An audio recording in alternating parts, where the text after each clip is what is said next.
আচ্ছা তোমরা কি জানো এখন কেন এত বৃষ্টি হচ্ছে? এখন দেখি রোজই বৃষ্টি হচ্ছে, বিকেল হলে জানো শুধু বৃষ্টি আর বৃষ্টি। বৃষ্টি হচ্ছিলো তখন ভাবলাম কিছু বানিয়ে খাই, বাড়িতে ছিল চিকেন, তাই ভাবলাম চিকেন পকোড়া বানানোর জন্য সব মশলা এক এক করে দিয়ে দিয়েছি, ভালো করে মেখে নিয়েছি।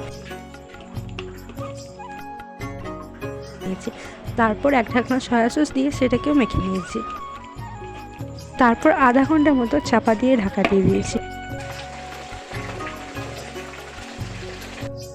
যেই আমি বেসনটা মেখেছি আর তার মধ্যে কারেন্টটা চলে গেল।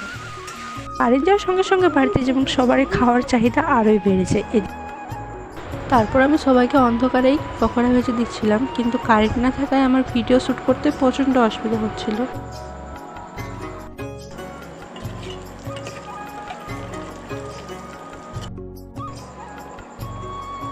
আর দেখো পকোড়াগুলোও কিন্তু খেতে দারুণ হয়েছিল।